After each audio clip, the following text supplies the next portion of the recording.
So welcome to White Pill Music, and this is going to be Out of the Darkness and Into the Light with Blind Guardian.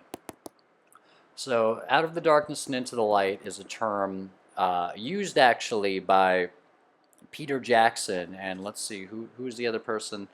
Fran Walsh and Peter Jackson, screenwriters and producers of the Lord of the Rings trilogy, on the back of High Magic by Damien Eccles to describe a journey out of darkness into light. Yeah, there you go, they say.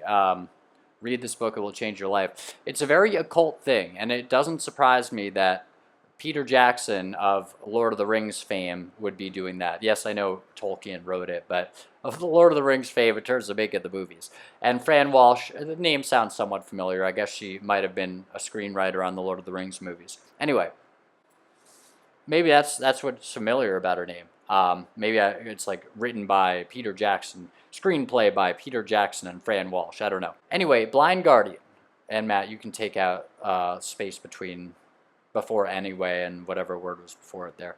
Blind Guardian, I was listening to their albums, and I realized they actually have like a full sort of out of the darkness and into the light kind of thing with their albums, sort of in order.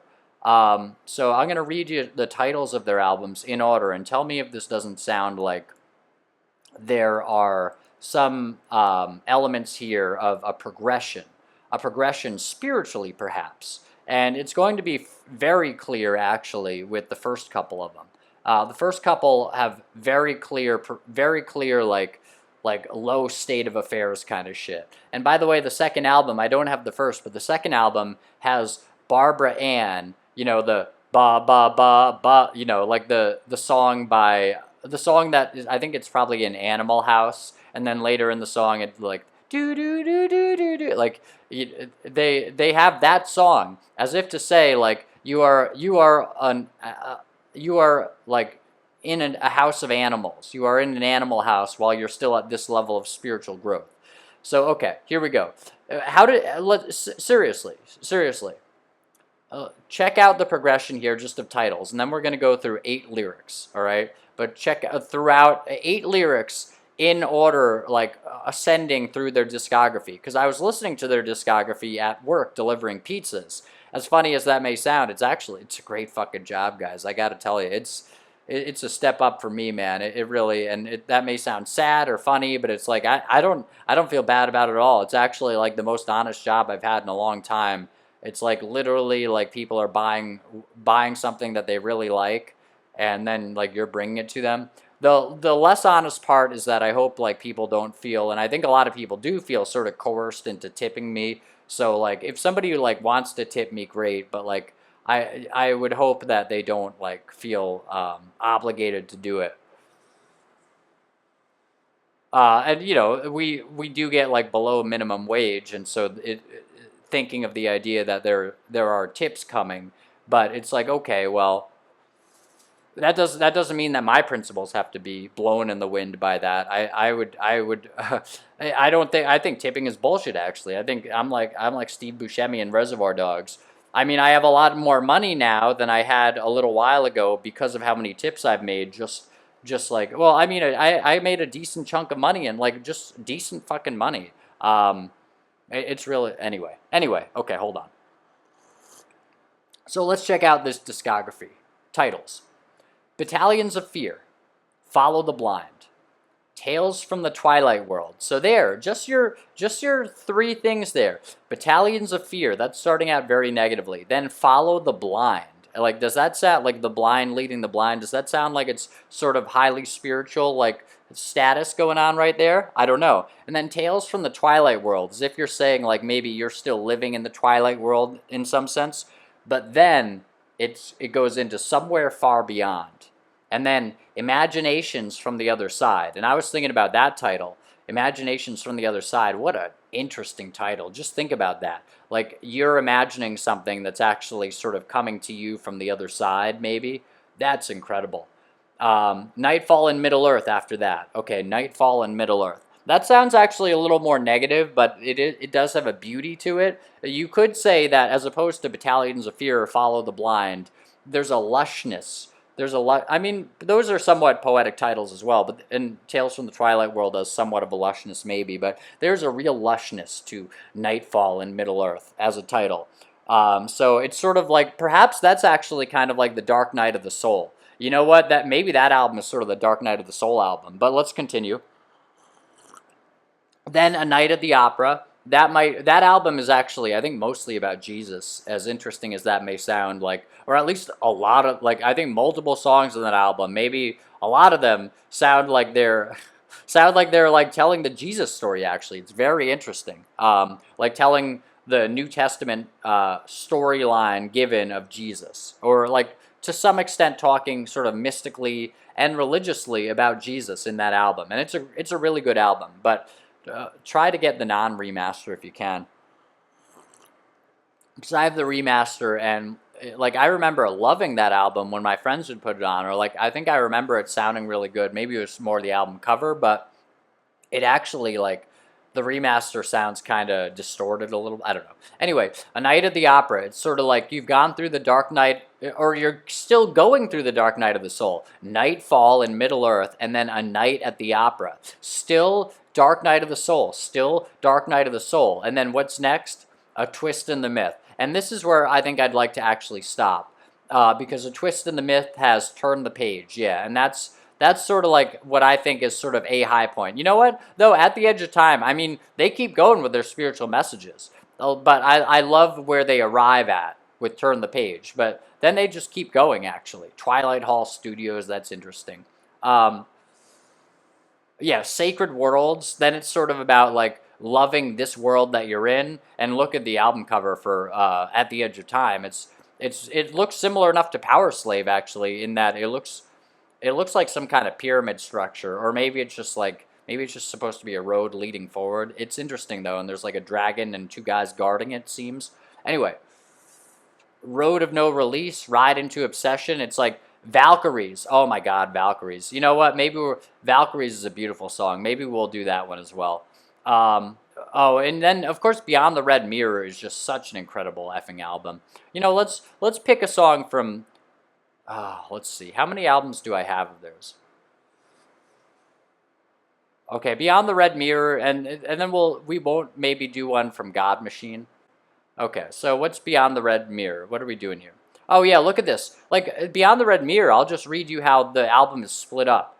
1, first 2 tracks, The Cleansing of the Promised Land. 2, second 2 tracks, The Awakening. 3, third 2 tracks, The Disturbance in the Here and Now. 4, 7th track, The Descending of the Nine. And 9 being actually the number of Satan, according to the guy who wrote the Satanic Bible, Anton LaVey, although I think it's in the Satanic Rituals. I'm not a Satanist, but I've looked at that stuff, and Mark Passio suggests to just look at it just to be aware of it and to see how maybe the culture is satanic, and you might be satanic, or doing satanic. Okay, hold on. Things. Okay, so here we go. Sacred Mind. You know what? Sacred Mind might... Oh, Miracle Machine. Oh, Miracle Machine. And then Grand Parade. Oh, my God. Yeah, what a beautiful album this is, man. I love Beyond the Red Mirror. But anyway, yeah. So 4, The Descending of the Nine with the Throne. 5, The Fallen and the Chosen One with the next 2. And then 6, Beyond the Red Mirror with the 10th. And the 10th is Grand Parade. You know what? That might be the one to go with. I don't know. Chapter 4 of The Mirror Speaks, which contains only 1 track, Distant Memories, was put right between the 2 tracks. Chapter 3, Disturbance in the Here and Now. It's called second... Ooh, Disturbance in the Here and Now with Chapter 4. That's very interesting, actually. But then what does Descending of the Nine become? I don't know. That's in a bonus tracks edition, apparently. I don't know. Anyway, let's see.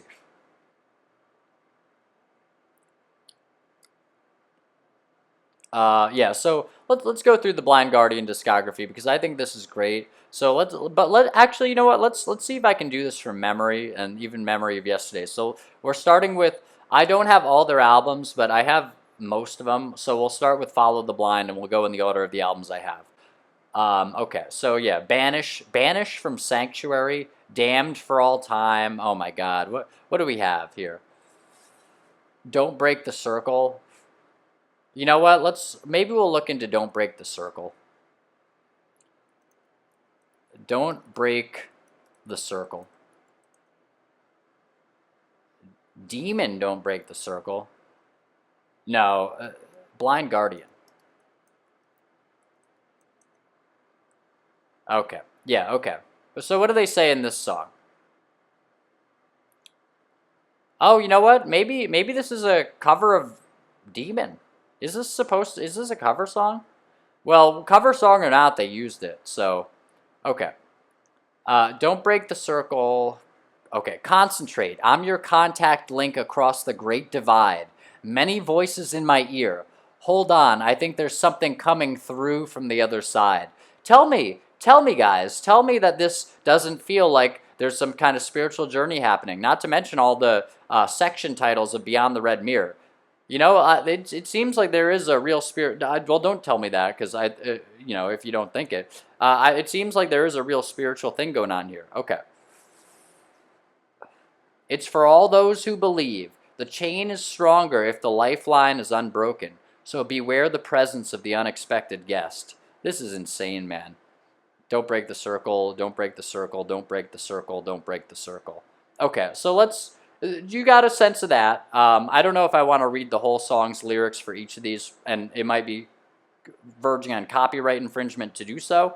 So let's go to the next one. What do we got? That would be the next one that I have is Somewhere Far Beyond. I don't have Tales from the Twilight World. So okay, time. What is time? Oh, Theater of Pain. Theater of Pain. So I can do this one from memory, actually. Don't fear your last stand. In this theater of pain, the children will something. Oh, actually, let's look it up. Well, no, don't. The main part of it is don't fear your last stand in this theater of pain, or in the theater of pain.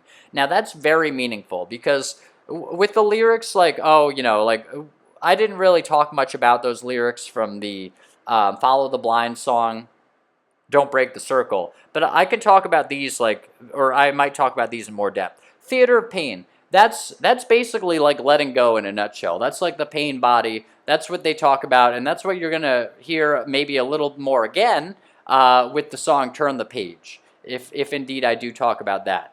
Okay, Theater of Pain, and that's from A Twist in the Myth. But Theater of Pain is, I think, basically representative of your whole life is actually a theater of pain. Don't fear your last stand in the theater of pain or in this theater of pain. Now they may be singing about something from like Lord of the Rings or some fantasy novel here, but at least if they are, I think there might be an esoteric message of basically your life is about encountering pain. Like what's going wrong in your life? Well, whatever's going wrong in your life, it probably has a lot to do with, and one might say is part and parcel with pain. Uh, L. Ron Hubbard, Dianetics. You know, the real, basically the issue is physical pain. People would be in perfect working order, he might say, if it weren't for one thing: physical pain. He says humanity is good, but people, they're actually in some way, on some level, bogged down by all physical pain. Um, and he specifies physical pain. And it's like, well, what does physical pain mean? Like back pain, Matt? Yeah, back pain could be part of it. For me, it's been sort of tension in my teeth and stuff with a lot of it. And like jaw, which might have something to do with having gotten braces where they literally like, you know, wind your...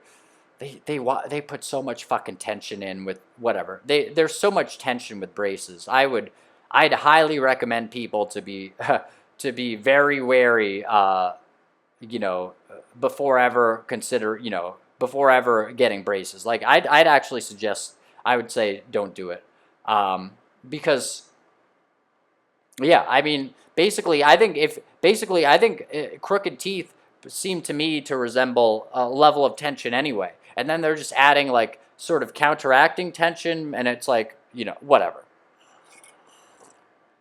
I think it really like winds people up in sort of a real way. Just like imagine walking around with a lot more tension in your jaw. That doesn't sound like it would necessarily have no effect. And I've felt a lot of the effect. But basically, it's theater of pain. You could even look at theater of pain as your body. Your body is the theater of pain. But the good news is, or at least some good news is, if you, and I'm not saying that to sound blasphemous and take away from any other good news that you might look to, right? But some good news anyway is that you can let go. You can let go, or as Eckhart Tolle talks about with the pain body, the pain body cannot withstand the fire of presence or something like that, the light of presence, or the fire of conscious awareness. It's like essentially just pay attention to what's going on internally. Pay attention and watch it. Or as Blind Guardian says, or as Blind Guardians say, don't fear your last stand in this theater of pain. Beautiful. Just fucking beautiful, man. Okay, next up. What do we have next? Now, not Nightfall. No, we have Imaginations first. Imaginations from the Other Side. Another really good album. Ooh, I'm Alive is a good one, man. How about A Past and Future Secret? Let's look to that.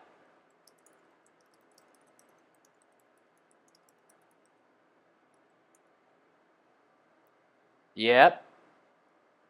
Oh, I haven't been here for a while, in blindness and decay. The circle's been closed now. Don't break the circle. Oh, I haven't been here for a while, in blindness and decay. The circle's been closed now. My song of the end, and Don't Break the Circle was not a lyric there, but I was calling back to that one. So to continue, my song of the end, I've seen it all. Let's go through this whole song, actually. Listen, crowd, I'll tell you everything. Though I have to say I don't know much. Talking about a past and future secret. Most called him once and future king. Once and future king. So is this about the book about King Arthur? It might actually be. They very frequently have songs about books. Like I think there's a Dark Tower song. I think the title song of Somewhere Far Beyond. They actually say something like "One more step to the Dark Tower," unless they're talking about Child Roland to the Dark Tower came, where Stephen King says he got like his sort of, I guess, sort of the inspiration, kind of, for the Dark Tower series. The Dark Tower series that he wrote. I think they might be singing about that.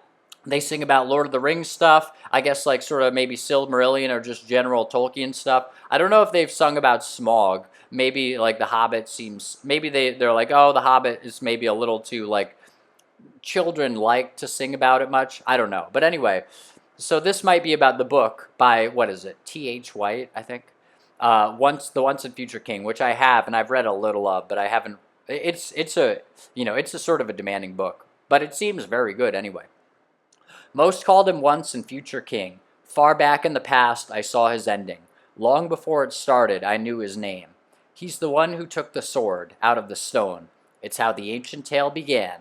I hear it in the cold winds. Here you go, guys. It's how the ancient tale began. So this is like really getting into like, yeah, like this is sort of getting into like this is how the fucking hero story. This is how, if we're talking about a progression, we've gone through like Follow the Blind, and then similarly, we've gone from Follow the Blind to Somewhere Far Beyond, where it starts to get into, sort of working with things emotionally at least, and one might say spiritually. Don't fear your last stand in this theater of pain. And Eckhart Tolle is referred to as a spiritual teacher, even though he's talking about pain and stuff. L. Ron Hubbard calls Scientology, calls Dianetics, I think, well, Scientology a religion, but I think he calls Dianetics like spiritual in some way or another. Maybe he does. Anyway, but he talks about physical pain. Sedona method is like considered spiritual, but it's about letting go of like, letting go of things and stuff. It's like, so it can seem fairly regular and still be deemed spiritual. So here you go. The theater of pain, that could be seen as like, really going into and they say don't fear your last stand in this theater of pain or in the theater of pain. It's like, it's really, it's taking it head on. And now here we go. He's the one who took the sword out of the stone. It's how the ancient tale began. I hear it in the cold winds. Now this is just like lyrics from like a given song on each of these albums. One could do a much deeper dive into like the overall themes of each of these albums, but I'm just sort of doing a spot check here because it was coming to me fairly fucking clearly listening to Blind Guardian yesterday and this week. Like, wow, this is really fucking like this is kind of spiritual fucking stuff. Like this feels like I'm going through an initiation listening to this, similar to how Mark Passio talks about how like what on earth is happening is supposed to be an initiation. So anyway, it is.